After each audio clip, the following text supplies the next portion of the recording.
बृहत वाङ्मय में कहा गया है,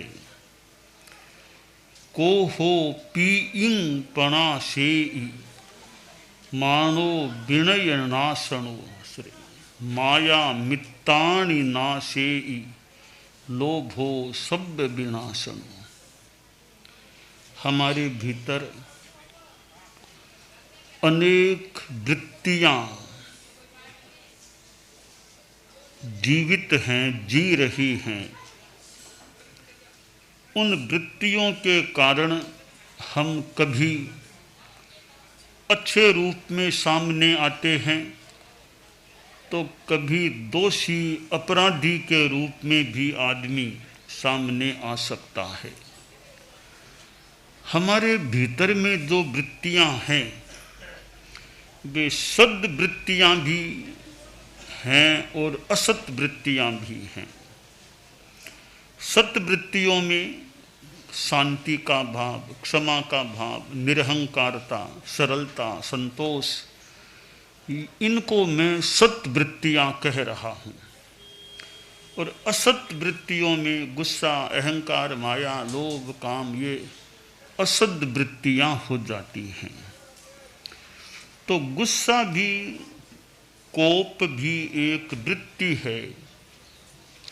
कोपः शत्रुर मनुष्याणां, गुस्सा मनुष्यों का शत्रु होता है। शत्रु भले है, कभी कभी आदमी में गुस्सा भी आ जाता है। और गुस्सा कभी मन में आता है, वाणी में आदमी नहीं बोलता, शरीर से कोई ऐसी आक्रोशपूर्ण चेष्टा नहीं करता, पर मन में थोड़ी तेजी, गुस्सा आ जाता है। विवेक से आदमी वाणी पर कंट्रोल रख लेता है, हाथ आदि पर कंट्रोल रख लेता है, मन में आ जाता है। और कई बार वो मन में आने के बाद वाणी में भी आ जाता है और आदमी अंट संट बोलना शुरू कर देता है, तेजी में बोलता है। और शरीर पर भी असर होता है, लाल पीला हो जाना और फिर हाथ का प्रहार के रूप में उपयोग करना, कोई चीज फेंकना, मारपीट करना, यह फिर शारीरिक चेष्टा भी आक्रोश युक्त हो जाती है। तो गुस्सा तीन प्रकार का हो जाता है। केवल मानसिक गुस्सा, फिर मानसिक तो है ही, फिर वाचिक गुस्सा और कायिक गुस्सा। इस गुस्से को आदमी कम करने का, कृश करने का प्रयास करे। कैसे शांति में रहा जा सके, क्षमा भाव में रहा जा सके। दूसरा कोई आलोचना भी कर दे, कोई निंदा भी कर दे, कोई लिखित में ऐसी वैसी पैम्पलेट आदि में बातें छपा दे, कुछ भी कर दे, फिर भी इधर वाला व्यक्ति शांति में रहे। कोई कुछ भी गालियां भी बोल दे तो भी शांति में रहना। तो गुस्सा प्रेम का नाश करने वाला होता है। प्रीति का नाश गुस्सा करता है। आपस में प्रेम है पर गुस्सा करेंगे तो प्रेम का संबंध टूट सकता है। कि राम लक्ष्मण की जोड़ी है, भाई भाई के लिए कहती हैं राम लक्ष्मण की जोड़ी है। हो सकता है बहुत अच्छा आपस में प्रेम है, सौहार्द है, राम लक्ष्मण की जोड़ी कह दें, पर कभी कभी वो राम लक्ष्मण की जोड़ी राम रावण की स्थिति में भी परिवर्तित हो जाए तो हो जाए। राम लक्ष्मण की जोड़ी कह दें, कोई राम भरत की बात कह दें कि राम और भरत में भी कैसा संबंध था। रामायण के थोड़े जानकार हमारे कई साधु साध्वियाँ थोड़े बहुत हो सकते हैं, संतों में भी संभव है, मुनि दिनेश जी जैसे। और तो राम लक्ष्मण की बात आती है, राम भरत की भी कुछ बात आती है, राम शत्रुघ्न की कोई विशेष बात संभवतः रामायण में उल्लेख, राम लक्ष्मण की तो है ही का, राम भरत की भी है। उत्तराधिकार के संदर्भ में राम भरत का भी वार्तालाप आता है। तो राम शत्रुघ्न इसका बहुत ही कम, जैन रामायण में तो बहुत ही कम या नहीं तुल्य सा वर्णन मिलता होगा। ज़्यादा राम लक्ष्मण की बात है, राम भरत की भी बात आती है। राम भरत का भी हम देखें, उत्तराधिकार जैसा महत्वपूर्ण मुद्दा और भाई भाई में मानो मनुहार, राम कहते हैं भरत को लेना पड़ेगा, भरत कहता है नहीं भाई जी बैठे हैं मैं कैसे उत्तराधिकार लूँ। यानी दोनों में कितना एक मधुर मनुहार का सा संबंध। और कैसे आखिर रामचंद्र जी ने कहा और भरत को एक दशरथ जी का उत्तराधिकार स्वीकार करने का मानो क्रम बना।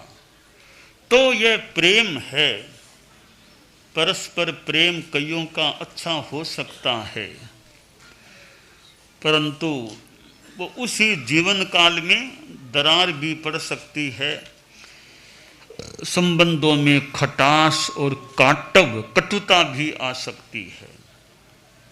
कभी कभी मित्रों में इतना प्रेम होता है कि वो ज़्यादा, कहते हैं कि शुरुआत में ज़्यादा दोस्ती होती है और बाद में वो धीरे धीरे कम पड़ सकती है। शुरुआत में थोड़ी थोड़ी फिर आगे बढ़ती है तो वो थोड़ी उस ज़्यादा पता नहीं स्थायी कुछ हो जाए तो हो जाए। संस्कृत में एक सूर्य की धूप के साथ बात को जोड़ा गया है कि आरंभ गुरुवी क्षयिणी क्रमेण लघ्वी पुरा वृद्धि मति च पश्चात दिनस्य पूर्वार्ध परार्ध भिन्ना छायेव मैत्री खल सज्जना नाम। दोस्ती चारा मैत्री की एक स्थिति बताई गई है, वो यथार्थ कितनी है वो अलग बात है। बताई गई है श्लोक में कि एक तो खल लोग, थोड़े दुष्ट प्रकृति के लोग, एक सज्जन लोग हैं, दोनों ही दोस्ती करते हैं। कि तो दुष्ट है खल है उसकी दोस्ती कैसी होती है और जो सज्जन आदमी हैं उनकी दोस्ती कैसी होती है। उदाहरण दिया गया कि सूर्य की जो धूप है दिन के दो हिस्से कर दें, एक पूर्वार्ध एक उत्तरार्ध। तो हम पूर्वार्ध है सूर्य का आधा हिस्सा, तो शुरू में वो धूप की जो छाया आदमी की छाया पड़ती है वो पहले बड़ी शुरू में लंबी होती है, छाया शरीर की छाया लंबी पड़ेगी। जो जो सूर्य आकाश में आएगा लगभग मध्याह्न होगा वो छाया घटते घटते घटते घटते बहुत छोटी सी या नहीं जैसी या बहुत छोटी सी रह जाती है। यह मान ले आरंभ गुरवी क्षयिणी क्रमेण, पहले बहुत ज़्यादा लंबी छाया थी वो धीरे धीरे धीरे धीरे कम हो जाती है। इसी प्रकार जो खल आदमी हैं वो दोस्ती करते शुरुआत में बहुत ज़्यादा प्रेम दिखाते हैं, फिर धीरे धीरे प्रेम उनका कम हो जाता है। खल आदमी की दोस्ती धीरे धीरे क्षय की ओर चली जाती है। अब सज्जन लोग हैं कि उनकी दोस्ती कैसे, कि लघ्वी पुरा वृद्धिमती च पश्चात, दिन का उत्तरार्ध है तो शुरू में छाया छोटी सी है, धीरे धीरे जो जो सूर्यास्त की तरफ बढ़ेंगे छाया लंबी हो जाएगी। शुरू में तो छोटी है, फिर आगे ज्यों ज्यों दिन ढलेगा छाया लंबी हो जाएगी। इसी तरह सज्जन लोग हैं, शुरुआत में दोस्ती छोटे रूप में शुरू करते हैं, थोड़े रूप में, फिर बढ़ते बढ़ते उनकी बहुत प्रगाढ़ अच्छी दोस्ती हो सकती है। तो आरंभ गुरवी क्षयिणी क्रमेण लघ्वी पुरा वृद्धिमती च पश्चात दिनस्य पूर्वार्ध परार्ध भिन्ना छायेव मैत्री खल सज्जना नाम। ऐसी यह दोस्ती होती है। तो यह तो एक मान लो एक बात आ गई है। मूल बात यह है कि प्रेम प्रीति हो भी जाती है, पर गुस्सा ज़्यादा किया जाएगा तो दोस्ती चारे में कमी आ सकेगी, दोस्ती टूट भी सकेगी। कि यूयम वयम वयम यूय मिथ्यासीन मतिरावयो हो किंग जात मधुना ये न यूयम यूयम वयम वयम। दो मित्र एक समय इतनी प्रगाढ़ दोस्ती होती है कि यूयम वयम वयम यूयम, थे वो सो मैं वो सांसो थे, थेर में तो एक या कहीं, आप और हम में क्या फर्क है, आपकी चीज़ है वो मेरी है और मेरी चीज़ है वो आपकी है, तो एक ही है। इतनी एकता होती है कभी कभी। यूयम वयम वयम यूयम इत्यासीन मति रावयो, आगे वो दोस्ती टूटती है। किंग जात मधुना ये न यूयम यूयम वयम वयम, फिर वो दोस्ती टूटने पर तुम हम अलग अलग, बीच में भेद हो जाता है। भाई दो भाइयों का एक मकान है, बीच में दीवार खड़ी हो जाती है, आधा हिस्सा हमारा तुम्हारा, अलग अलग, बीच में दीवार खड़ी। ठीक है, व्यवस्था के नाते कर लें, चाहे थोड़ा प्रेम न होने के कारण से कर लें, एक घर के बीच में दीवार अलग अलग, दोनों के दरवाजे की स्थिति बन सकती है। ये प्रेम टूटने से भी हो सकती है, या कहीं व्यवस्था की सुचारुता के लिए भी कोई करे तो कर सकता है, जो भी हो। मूल बात आगमकार ने जो कही, को हो पी इंग पणा से ही, ये गुस्सा है, कोप है, कोह है, प्रीति का नाश करने वाला होता है। और इधर पाप कर्म से जुड़ा हुआ है गुस्सा, तो हम मन में गुस्सा आ भी जाए तो कम से कम वाणी में तो न लाएं।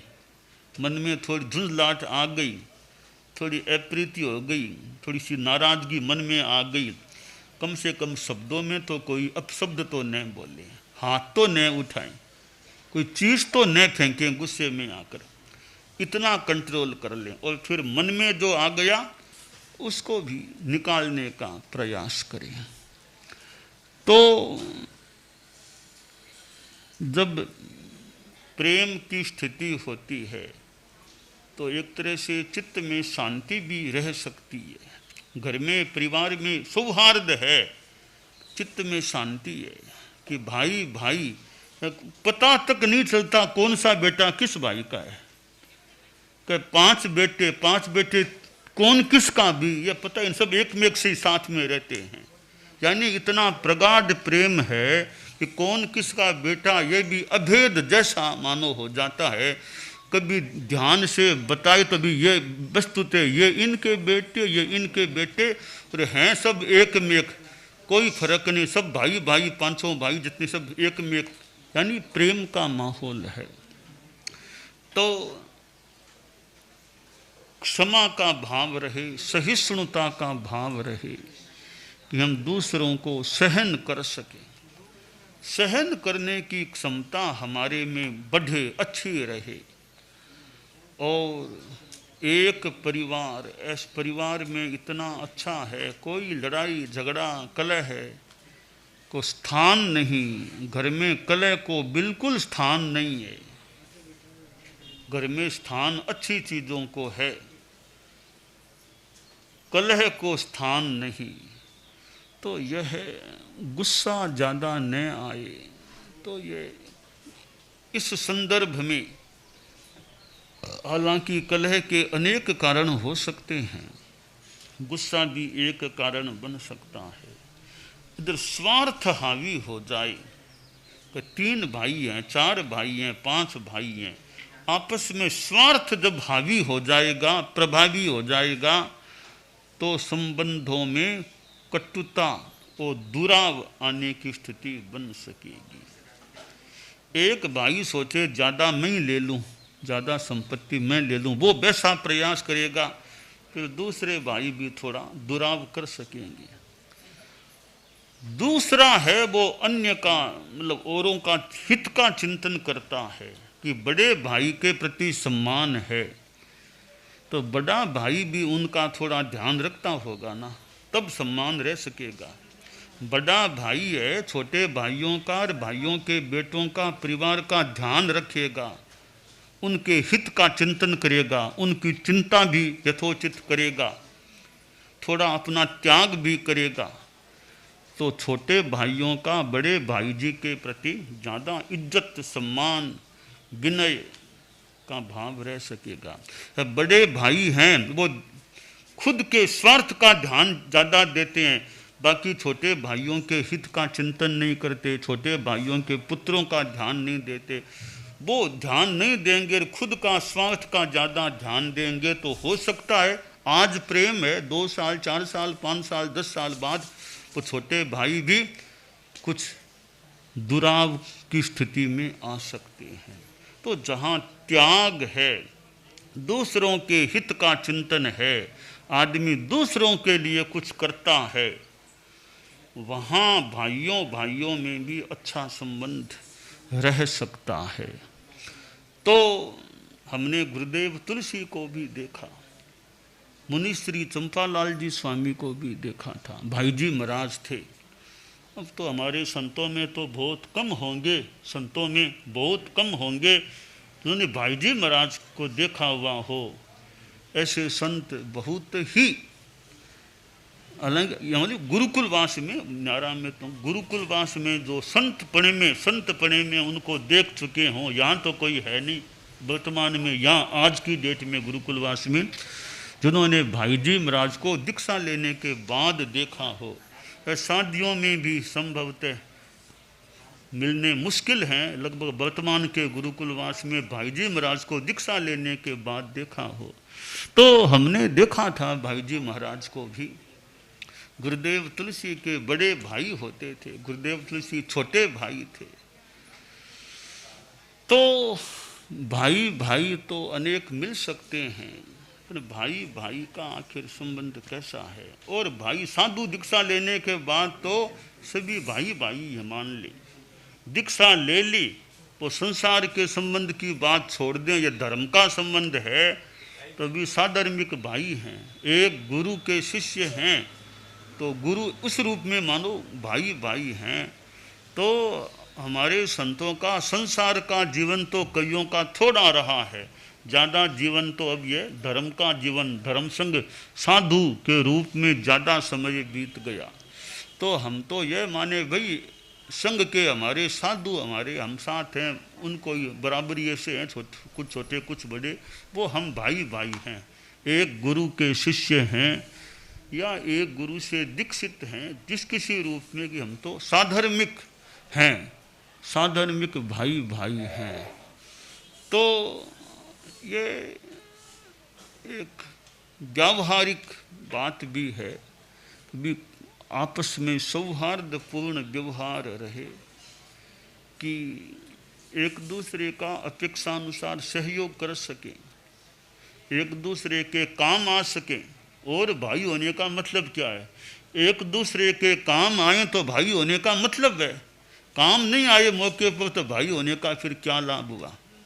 कि साधर्मिक भाई हैं तो मौके पर काम आओ तो खास उपयोगिता है भाई होने की, मौके पर काम नहीं आते हो तो फिर क्या है। क्योंकि आज चिकित्सा की ज़रूरत है और कोई ज़रूरत है, किसी को हॉस्पिटल ले जाना भी सहयोग करे तब तो भी हमारे भाई हैं, संघ के साधु साथ रहने वाले हैं, तब तो मूल्य है। ज़रूरत पड़े तब सहयोग नहीं करे तो भाई कहने को कह दो, फिर भाई होने का लाभ क्या हुआ। तो परस्परोपग्रहो जीवानाम, उमा स्वाति का बड़ा सुंदर सूत्र है, सिद्धांत की बात है। परस्परोपग्रहो जीवानाम, कि धर्मास्तिकाय मनुष्य आदि आदि जीव पुद्गल के काम आती है गति सहायता में, अधर्मास्तिकाय भी स्थिति में काम आती है, आकाश ठहरने में काम आता है, काल वर्तन करता है, पुद्गल खाने पीने आदि में काम आते हैं। का छठा जीवास्तिकाय है, 6 द्रव्यों में जीवास्तिकाय दूसरों के क्या काम आता है। वो धर्मास्तिकाय को कोई सहयोग देता है क्या, अधर्मास्तिकाय को सहयोग देता है क्या। का नहीं नहीं, दूसरों को तो सहयोग नहीं देते जीव, तो क्या किसको सहयोग देते हैं। उमा स्वाति ने बड़ा सुंदर बताया परस्परोपग्रहो जीवानाम, जीव हैं वो जीवों का सहयोग कर देते हैं। एक जीव दूसरे जीव के काम आ जाता है, एक प्राणी दूसरे प्राणी का सहयोग कर दे। तो यह एक बड़ा एक व्यावहारिक और साथ में जीने का, संग में जीने का एक सूत्र हो सकता है कि परस्परोपग्रहो जीवानाम, जीवों का परस्पर आलंबन है। परस्पर आलंबन कैसे है? तुम लोग संत हो कि एक साधु मान लो दुर्भाग्य से अस्वस्थ हो गया, उनको हॉस्पिटल में जांच और करानी है, तो दूसरा साधु भी चल सको तो बढ़िया, वरना और किसी तरीके से तुमको हॉस्पिटल ले जाते हैं, वहाँ डॉक्टर साहब को दिखाते हैं, जांच कराते हैं। अब उस अस्वस्थ साधु को बड़े अच्छे ढंग से हॉस्पिटल ले जाते हैं, जांच आदि कराते हैं और चिकित्सा कराते हैं, या दूसरे का सहयोग। वो जो साधु है कभी मौके पर वो भी वापिस सहयोग करते। तो परस्पर सहयोग, एक जीव दूसरे जीव का सहयोग करे, तो यह भाई होने का लाभ यह है भी कि एक दूसरे का काम कर सकें, एक दूसरे का मौके पर सहयोग कर सकें, तो भाई होने की सार्थकता है। बिना नाम के भाई हैं, ठीक है साहब, मेरे 5 भाई हैं, मौके पर काम कोई आता नहीं तो भाई नाम के भाई हैं, काम के भाई नहीं हैं फिर भी। तो हम काम के भाई बने, हमारे संत लोग हैं काम के साधर्मिक भाई बने, केवल नाम के नहीं। तो एक संघ के संत हैं, इतनी बात तो ठीक है, एक संघ के मौके पर कभी काम आ सकते हो, नहीं आ सकते हो, काम आ सको तो साधर्मिक भाई होने की किसी रूप में ज़्यादा सार्थकता हो सकती है। तो गुस्सा यह पारस्परिक प्रेम को तोड़ने वाला एक तत्व है। इस तत्व से हम बचने का प्रयास करें, गुस्से को कंट्रोल में रखें, गुस्से को कृश और क्षीण करने का प्रयास करें, यह काम्य है।